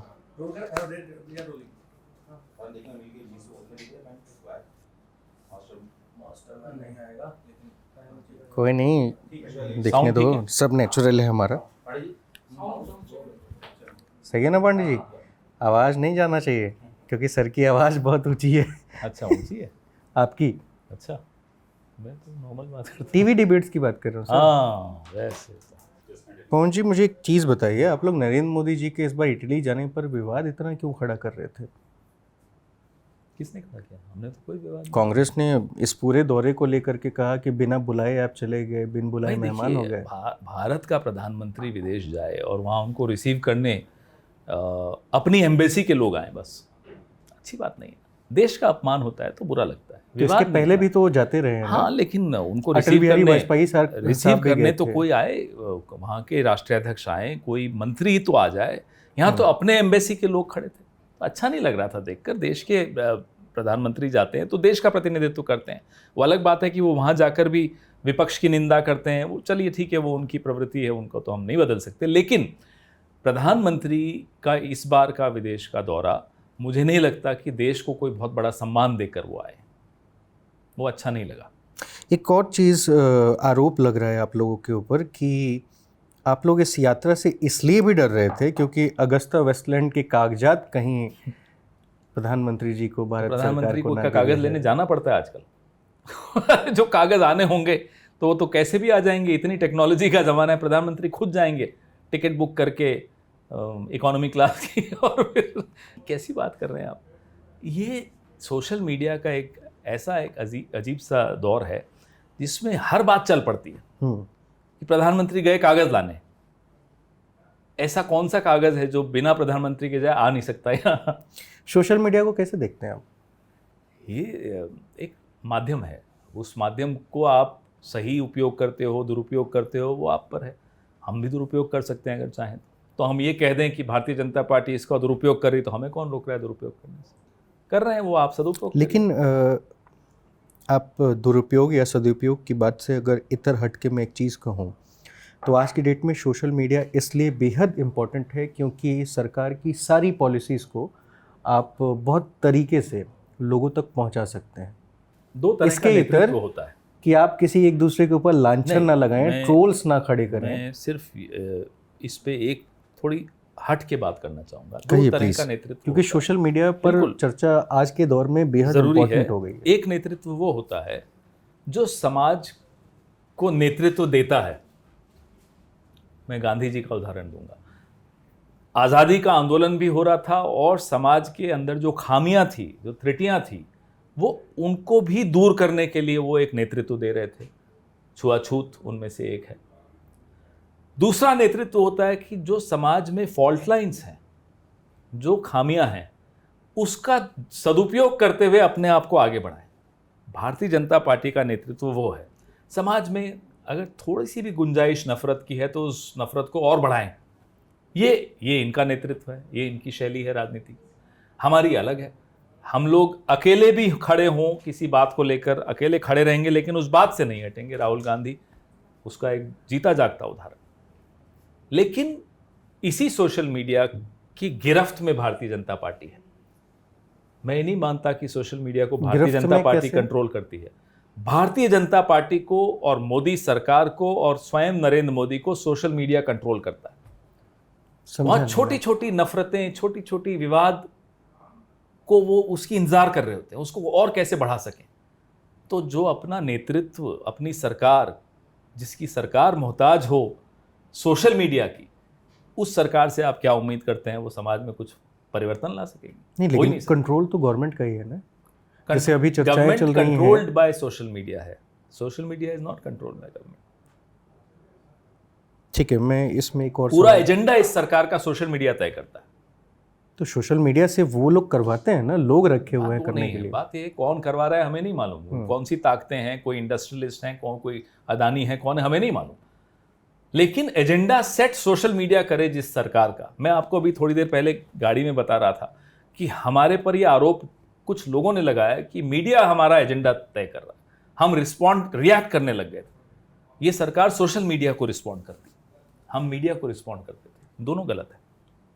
आप अपनी बातों को रखने के लिए सोशल मीडिया का प्लेटफॉर्म, खैर अभी के दौर में तो आप लोग थोड़ा ठीक करने लगे हैं, लेकिन आपने बहुत देर से सोशल मीडिया की ताकत को समझा, ऐसा मैं कह सकता हूँ। बिल्कुल सही कह रहे हैं आप। ये आपकी सोशल मीडिया पे प्रेजेंस बहुत कम थी, आप अपनी चीज़ों को काउंटर नहीं कर पाते थे। आपके नेता को, जैसा कि आप लोग कहते हैं कि हजारों करोड़ रुपए लगा के उनकी छवि को धूमिल किया गया, बर्बाद किया गया, लेकिन आप लोग उसको काउंटर करने में असफल रहे। आपने मुझे कहा था कि मैं खुल कर बोल सकता हूँ इस चैनल पे, बेशक, लेकिन मैं फिर भी कुछ रोक कर बोलूँगा। हमारे कुछ वरिष्ठ नेता 2014 के इलेक्शन के पहले हमें बुला के बोला कि क्या ट्विटर खेल रहे हो आप लोग, चुनाव क्या इससे लड़ा जाता है, डांटते हुए बोले थे। हम चुप रहे, डांट खा लिए। हमें मालूम था कि 2013 का दिल्ली का चुनाव हम सोशल मीडिया से हारे थे, तब भी हम तैयार नहीं थे सोशल मीडिया। 2014 में हमारे कुछ नेता बिल्कुल नहीं मानते थे कि सोशल मीडिया का कोई रोल हो सकता है। आज वही नेता, हम उनसे मिलते हैं जाकर खुद जानबूझकर और पूछते हैं कि साहब ट्विटर हैंडल है आपका? बोले हाँ है। मैं क्यों है? तो बिल्कुल हमने देर कर दी, इसमें कोई शक की बात नहीं। अब ये कह देना कि अरबों रुपए खर्च किए राहुल जी की छवि खराब करने में, बिल्कुल किए इन्होंने। कोई भी होता उनकी पार्टी की जगह हमारी पार्टी हो, हमें भी करना चाहिए था, क्यों नहीं किया? हमें करना चाहिए। लेकिन असफल रहे आप लोग। हमारी पार्टी के संस्कार अलग हैं, हम अपनी बात अब रख रहे हैं, उसमें हम सफल हो रहे हैं। डिप्रेशन नहीं होता है उस दौरान? तो आप राहुल गांधी से कई बार मिलते भी होंगे, जिस दौरान हर जगह से, हर सोशल मीडिया पे, हर मीडिया प्लेटफॉर्म पे, हर न्यूज़ चैनल पे जिस तरीके से हेडलाइंस आती थी। आप मीडिया के प्रवक्ता हैं, लंबे समय से मीडिया को देख रहे हैं, पैनलिस्ट भी हैं। वो जो थंबनेल होता है, थंबनेल आप देखते हैं ना कि बिल्कुल क्या पा पाएंगे पप्पू, या फिर कुछ इस तरह की चीज़ें हैं, बिल्कुल। या इंडिया के बाप कौन। तो इस तरह की जब डिबेट्स, इस तरह के जब सिस्टम्स को आप देखते हैं, तो पहली बार में आपके दिमाग में क्या चल रहा होता है कि ये समाज के लिए कितना हानिकारक हो सकता है और उसका इम्पैक्ट क्या पड़ता है समाज पे? कहा मैंने देखना बंद इसीलिए किया कि मानसिक स्वास्थ्य को लेकर मैं चिंतित था, उनके भी और अपने भी। उनका तो जो है हो ही रहा है। आप जो कहता है इंडिया का बाप कौन, उसका मानसिक स्वास्थ्य क्या होगा आप खुद समझ लीजिए। मैं अपना मानसिक स्वास्थ्य संभाला होगा अपने आप को? मुझे नहीं लगता राहुल जी पर उसका कोई खास प्रभाव पड़ा। उस व्यक्ति का एक गुण जो मुझे लगता है हम सब में होना चाहिए, जो राजनीति में है या पब्लिक लाइफ में है, समझ बहुत ज़बरदस्त और बहुत गहराई तक समझ के साथ साथ धैर्य बहुत ज़्यादा। छोटे मोटे तूफान नहीं हिला सकते उस व्यक्ति। नहीं तो कोई और होता, इतना अरबों रुपए जिसके खिलाफ खर्च किए हों, वो टूट चुका होता अब तक, ये हिले भी नहीं। ये अंतर है। तो राहुल गांधी की शख्सियत ही ऐसी है कि ये लोग और अरबों खर्च कर दें, कुछ नहीं बिगाड़ पाए। आपने इंटरव्यू के शुरुआत में कहा था कि मैं बहुत देश, मतलब पूरे भारत में घुमा है, बुनियादी चीज़ों को जानता हूँ, कहाँ पे क्या समस्याएं हैं। वर्तमान में नीट, पेपर लीक, इन सब चीज़ों को थोड़ा सा हटा के देखें, भारत में गरीबी अपने चरम पे है। आज भी देश के कई ऐसे हिस्से हैं जहाँ पे पानी नहीं है, न के बराबर है।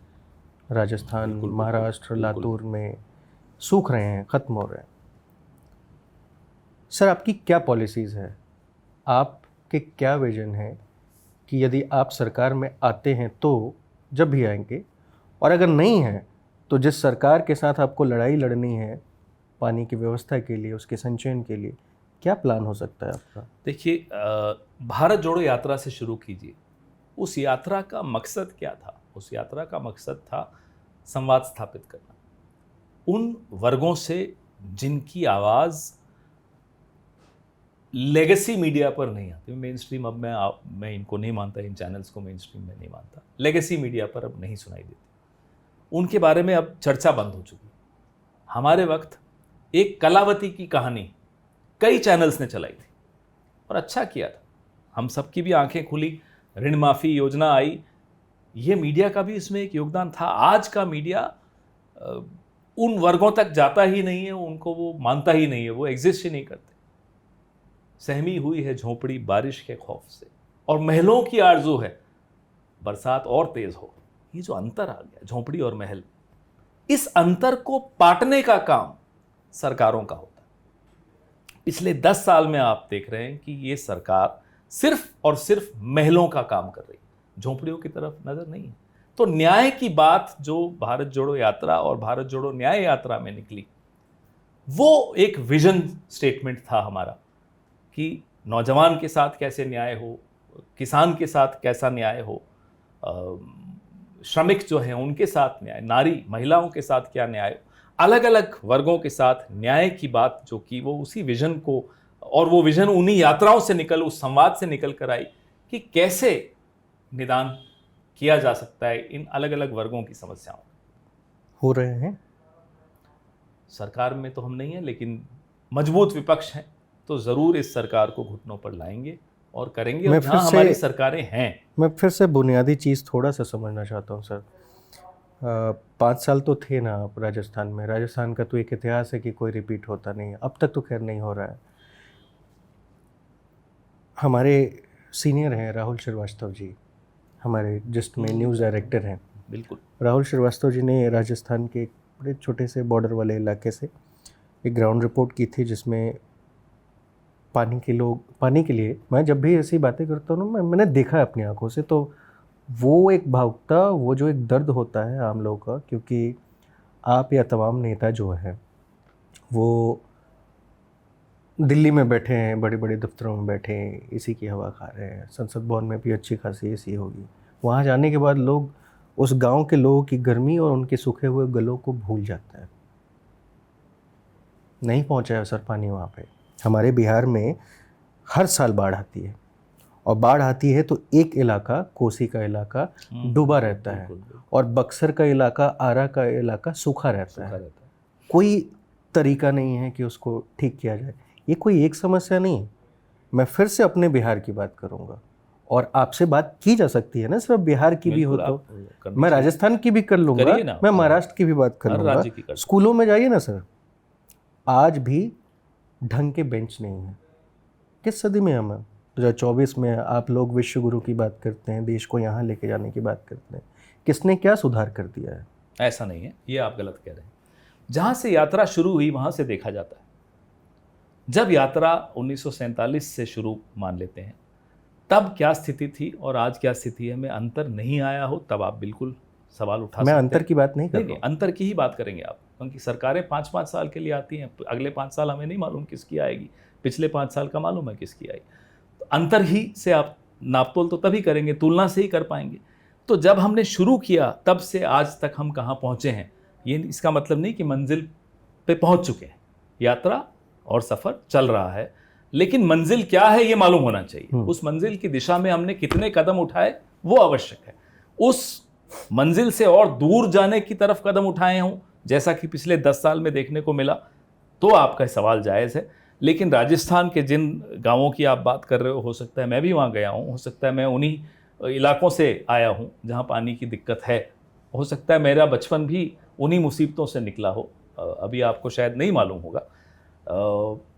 बहुत ही गरीबी से मैंने भी अपना जीवन देखा है, और बहुत करीबी से उस निर्धनता को देखा है, जहाँ 2 वक्त की रोटी तक तो ठीक है, उसके अलावा कोई भरोसा कल का नहीं था, इलाज का भरोसा नहीं था। मेरा अपना छोटा भाई इलाज की कमी में मारा गया, सिर्फ एक डायरिया और रिकेट की बीमारी से।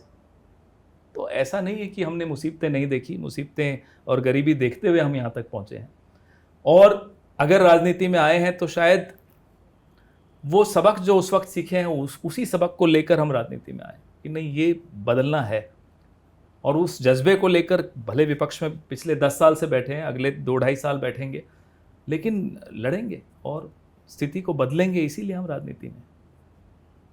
एक और बात मैं आपको बताना चाहता हूँ, जब नरेंद्र मोदी और इनकी पार्टी और इनकी विचारधारा के लोग हिंदू मुसलमान ज़्यादा करते हैं, तब भी बहुत अफसोस होता है, क्योंकि जो सफ़र हमारा रहा, मेरा अपना रहा, मेरे परिवार का रहा, जिसमें 14 लोग, मेरे दादा मेरे चाचा मिलाकर 14 लोग पार्टीशन में मारे गए। हमारे मन में तो कभी ये बात नहीं आई कि हिंदू मुसलमान, कभी आने नहीं दी हमारे घर के बुजुर्गों ने। उन्होंने कहा ये सियासत थी, इसमें संघ और लीग, मुस्लिम लीग और संघ दोनों शामिल थे, इसलिए कभी इस तरह की विचारधारा से उन्होंने हमें बहुत दूर रखा जिसमें भेद हो हिंदू और मुसलमान। हमारे मन में भी ये नफरत आ सकती थी, क्योंकि हमने तो उस दौर को से गुजरे हमारा परिवार, लेकिन नहीं, हो ही नहीं सकता। उस दौर से सबक सीखना ज़्यादा महत्वपूर्ण होता है। तो हर व्यक्ति का एक सफ़र होता है, एक ज़िंदगी की शुरुआत और ज़िंदगी का एक कहानी होती है। उस कहानी के आधार पर ही वो अपनी प्रेरणाएं लेता है और अपने सबक सीखता है। गाना तो आप गाएंगे नहीं? नहीं, गाना तो गाता हूँ, लेकिन अभी नहीं गाऊंगा। कौन सा पसंद है? मुझे किशोर कुमार, लता मंगेशकर, मुकेश। आपके अपने पूरे जीवन को चरितार्थ करता हुआ कोई एक गीत गुनगुनाने की आवश्यकता नहीं है, लिरिक्स बोल के बता सकते हैं। ताल मिले नदी के जल से, नदी मिले सागर से, सागर मिले कौन से जल से, कोई जाने ना। मुझे बड़ा प्रिय गाना है। फिल्म का नाम? फिल्म का नाम नहीं, मुकेश ने गाया है। मुकेश ने गाया है। ठीक है, बहुत बहुत धन्यवाद पवन जी हमसे बातचीत करने के लिए, समय देने के लिए। और ये आपका कैमरा है मेन। वैसे आप हम लोग सेंटर में भी देख सकते हैं। नहीं कोई बात नहीं, हम लोग सेंटर में हैं। आपको ये इंटरव्यू कैसा लगा और जस्ट के लिए कोई मैसेज अगर आप दे सकते हैं तो दे दीजिए सर प्लीज। इस तरह का मीडिया को मैं मानता हूं कि ये मेन स्ट्रीम मीडिया बनता जा रहा है, और बड़ी खुशी की बात है कि इस तरह का मीडिया मेन स्ट्रीम बन रहा है, क्योंकि मेन स्ट्रीम मीडिया ने अपनी जगह और अपना सम्मान खत्म कर दिया, खो दिया। और मैं उम्मीद करता हूं कि जिस्ट उस स्थान पर बना रहे, उससे आगे बढ़ता रहे और अपनी जो निष्पक्षता है उसको न छोड़े। आपने कुछ सवाल मुझसे बहुत कठिन पूछे, मुझे अच्छा लगा, क्योंकि वो कल्चर खत्म हो गया है। विपक्ष से तो वैसे सभी कठिन सवाल पूछते हैं, लेकिन आपने पक्ष और विपक्ष दोनों से जो सवाल पूछते हो आप, मुझे अच्छा लगता है। इस तरह की मीडिया की एक आवश्यकता है आज लोकतंत्र को, और जिस्ट उस आवश्यकता को पूरा कर रहा है। मैंने सुना नई पॉलिसी आ रही है डिजिटल पे भी कवर करने के लिए। हम आपके लिए लड़ेंगे। लड़ेंगे ना? बिल्कुल लड़ेंगे। चलिए, आप हमसे लड़ेंगे, हम आपके लिए लड़ेंगे। शुक्रिया सर, धन्यवाद। Thank you.